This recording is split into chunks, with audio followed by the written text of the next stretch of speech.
Hello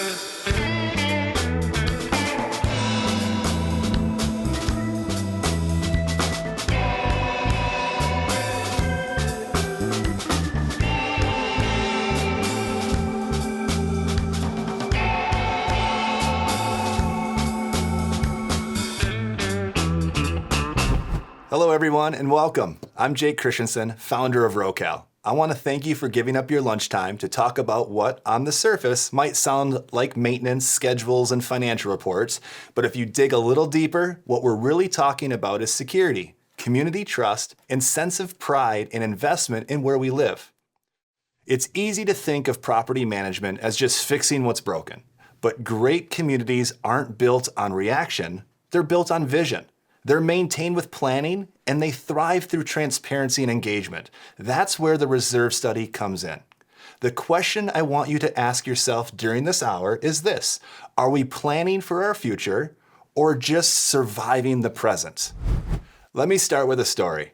There's a single-family HOA we worked with that had this beautiful park, splash pad, picnic tables, swings, the whole deal.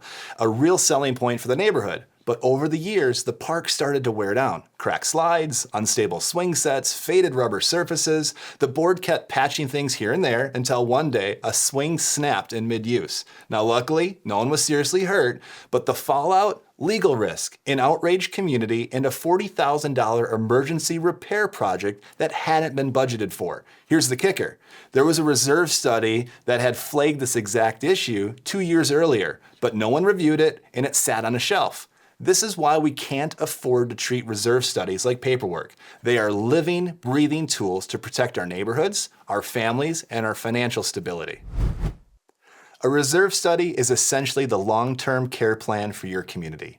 It evaluates all major components you're responsible for: roofs, pools, sidewalks, boilers, landscaping systems, and maps out when they'll need maintenance or replacement, what it will cost, and how to plan for it.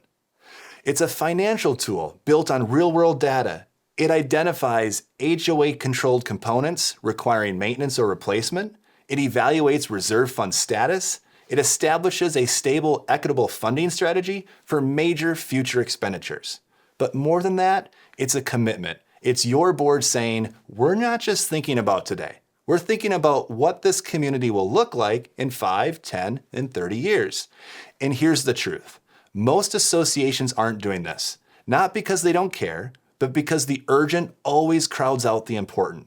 Boards are often made up of volunteers with day jobs and families. They didn't sign up to be engineers or financial analysts, so naturally, preventative planning gets sidelined in favor of solving the problem right in front of them. That's why deferred maintenance is so common, and it's not neglect, it's exhaustion. But here's the cost. Deferred maintenance is the most expensive kind of maintenance. Every year you delay, the price tag goes up. Every repair you patch without a plan increases the risk of failure down the road. We don't want to play financial Jenga with your community's future. Why does this matter? 4 reasons. Legal compliance. Many states require reserve studies. If your HOA isn't compliant, you may be exposing yourselves to legal risks. Fiduciary responsibility. Board members are legally required to manage funds responsibly. A reserve study fulfills that duty. Financial oversight. Without it, communities face unexpected assessments and underfunded emergencies.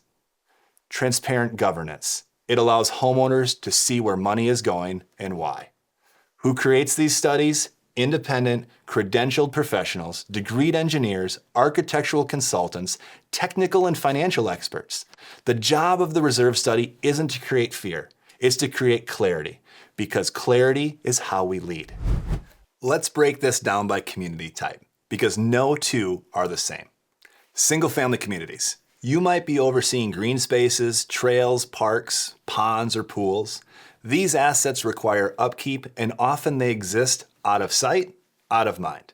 But ignoring the detention pond's erosion issue doesn't make it disappear. It makes it more expensive later. For example, we worked with an HOA that ignored small culvert repairs under a walking trail. 2 years later, they had a sinkhole. The repair was 5 times more expensive. Townhome communities. We maintain exteriors. Shared driveways, siding, and landscaping. That means consistency and curb appeal aren't luxuries. They are the baseline. We're managing visible assets that affect market value. One townhome board delayed repainting exteriors for 3 years. By the time they acted, water intrusion had damaged the siding underneath, and the total cost? Triple what it would have been if they stayed on schedule. Condominium communities. Complex shared mechanical systems, plumbing, HVAC, roofs, sometimes elevators. These are ticking financial clocks. One failure can affect every unit. We saw a condo community that ignored a reserve report showing their fire suppression system was outdated. When it failed during the inspection, the city imposed fines and required immediate replacement. The board had to issue a $7,000 special assessment per unit. Now, each community type has different risk, but they all share the same need, a solid, proactive plan.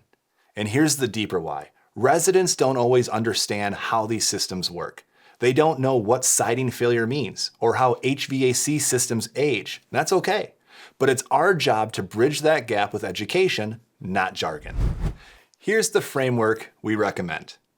Commission a full reserve study or update your existing one. Not reviewed your reserve study in 3+ years? You're flying blind. Have one? Pull it off the shelf. Make sure the data is current. Use the 4 levels of study appropriately. Level 1, full study with site visit and funding plan. Level 2, update with site visit